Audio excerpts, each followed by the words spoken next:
जय Maharashtra RB Marathi संवादमध्ये सर्व आमच्या दर्शकांचं मनपूर्वक स्वागत। आज आपण बुलढाणा शहरामध्ये आहोत आणि बुलढाणा शहरामध्ये येत असताना या ठिकाणी भव्य उद्धव बाळासाहेब ठाकरे या शिवसेना गटाच्या वतीने जिल्हाधिकाऱ्यावर ट्रॅक्टर मोर्चा या ठिकाणी धडकणार आहे। आपण बघतोय सर्व ट्रॅक्टर या ठिकाणी आलेले आहेत, शेतकरी बांधव या ठिकाणी आलेले आहेत की शेतकऱ्यांच्या न्याय हक्कासाठी हा निघालेला ट्रॅक्टर मोर्चा हा जिल्हाधिकारी कार्यालयावर या ठिकाणी धडकणार आहेत। याचे नेतृत्व या ठिकाणी करणार आहेत आदरणीय प्राध्यापक नरभाऊ खेडेकर, शिवसेनेच्या प्रवक्त्या या ठिकाणी सौ जयश्रीताई शेळके, जालिंदरजी बुधवत, तसाच आमदार सिद्धार्थजी खरात असतील, जालिंदर बुधवत असतील, अनेक शिवसैनिक पदाधिकारी नेते या ठिकाणी उपस्थित आहेत। हे सलक्षण चित्र या ठिकाणी आपण बुलढाणा शहरामध्ये या ठिकाणी शेतकऱ्यांच्या विविध समस्यांसाठी उद्धव बाळासाहेब ठाकरे शिवसेना गटाच्या वतीने बुलढाणा जिल्हाधिकारी कार्यालयावर भव्य ट्रॅक्टर मोर्चा। जिल्ह्यातून संपूर्ण शेतकरी बांधव व महिला भगिनींनी मोठ्या संख्येने उपस्थिती या भव्य ट्रॅक्टर रॅलीला दिली। या प्रसंगी बुलढाणा जिल्हा प्रमुख जालिंदर भाऊ बुधवत व तसेच प्राध्यापक नरभाऊ खेडेकर, शिवसेना प्रवक्त्या जयश्रीताई शेळके व आमदार सिद्धार्थजी खरात व तसेच सर्वच नेतेगण पुढारीगण या ठिकाणी उपस्थित होते। आदरणीय जिल्हाधिकारी साहेबांना रीतसर निवेदन दिले।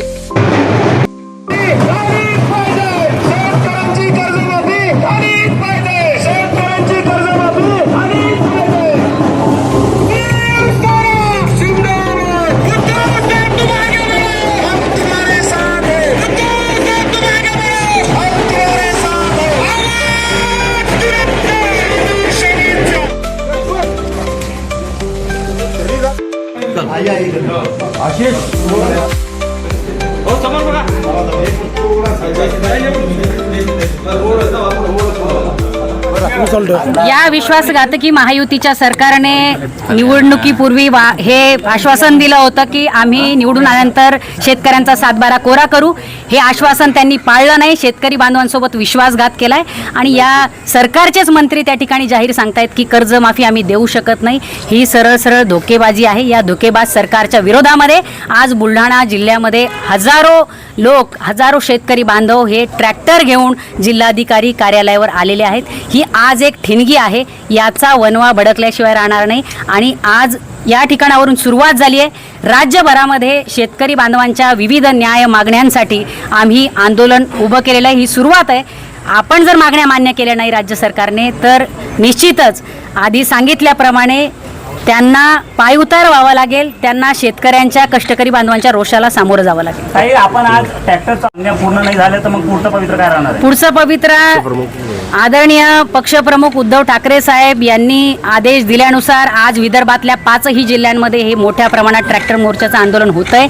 भविष्यातली रणनीती सुद्धा ठरेल आणि जर यांनी कर्जमाफी देण्याच्या संदर्भामध्ये सकारात्मकता दाखवली नाही तर आज केवळ 5 जिल्ह्यांमधून लोक रस्त्यावर आलेत। भविष्यामध्ये संपूर्ण राज्यातला शेतकरी बांधव हा रस्त्यावर येईल आणि यांना यांची जागा दाखवल्याशिवाय राहणार नाही। 5 महिन्यापूर्वी सरकार सत्तेत येताना अनेक विविध आमिष तरुण बेरोजगारांना असतील, शेतकऱ्यांना असतील, लाडक्या बहिणींना असतील दाखवले गेले। परंतु जसं सरकार या ठिकाणी असंवैधानिक रीतीनं 3-4 पक्ष एकत्र करून सत्तेत आलं, आम्हाला विरोधी कौल जरी मिळाला तर आम्ही तो मान्य केला। परंतु यांनी जे वचनं दिले होते, आश्वासनं दिले होते त्यांनी पूर्ण करावे म्हणून आम्ही हा आज सर्वप्रथम पश्चिम विदर्भाचा शेतकऱ्यांचा मोर्चा, ट्रॅक्टर मोर्चा आज इथं आम्ही काढला। आणि मला वाटत नाही मागच्या लोकसभेच्या निवडणुकीमध्ये यांनी असंवैधानिक मार्गाचा वापर केला, विधानसभेच्या निवडणुकीच्या वेळेस असंवैधानिक मार्गाचा वापर केला आणि यश त्यांनी मिळवलं। म्हणून या मोर्चातून यश आम्हाला मिळू देतील असं मला वाटत नाही। म्हणून आम्हाला याहीपेक्षा प्रखर आंदोलन पुढच्या काळामध्ये छेडावं लागणार आहेत।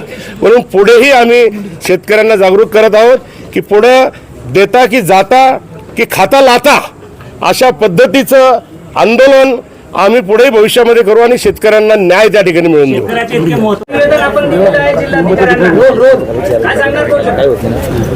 संपूर्ण शेतकऱ्याची कर्जमाफी या ठिकाणी झाली पाहिजे। निवडणुकीच्या आधी या सरकारनं जो जुमला करून शेतकऱ्यांची महिलांची जी मतं घेतलीत, या घोषणापैकी एकही घोषणा या ठिकाणी पूर्ण केली नाही. म्हणून संपूर्ण पश्चिम विदर्भात 5ही जिल्ह्यात आज शिवसेना उद्धव बाळासाहेब ठाकरेच्या वतीनं शेतकऱ्याच्या विविध मागण्यासाठी जिल्हाधिकारी कार्यालयावर हा भव्य मोर्चा या ठिकाणी आम्ही काढला आणि शेतकऱ्याच्या न्याय हक्कासाठी सातत्यानं आम्ही या ठिकाणी लढत राहू. शेतकऱ्याची कर्जमाफी झाली पाहिजेत, पीक विम्याचे पैसे मिळाले पाहिजेत, शेतकऱ्यांना हमी भाव मिळाला पाहिजेत, महिलांना 2100 रुपये अनुदान त्या ठिकाणी मिळालं पाहिजेत. अशा ज्या काही आमच्या सर्व मागण्या आहेत, ह्या मागण्या धडीच लागल्याशिवाय आम्ही शिवसेना स्वस्थ बसणार नाही आणि या सरकारला सवकी केल्याशिवाय या ठिकाणी थांबणार नाही.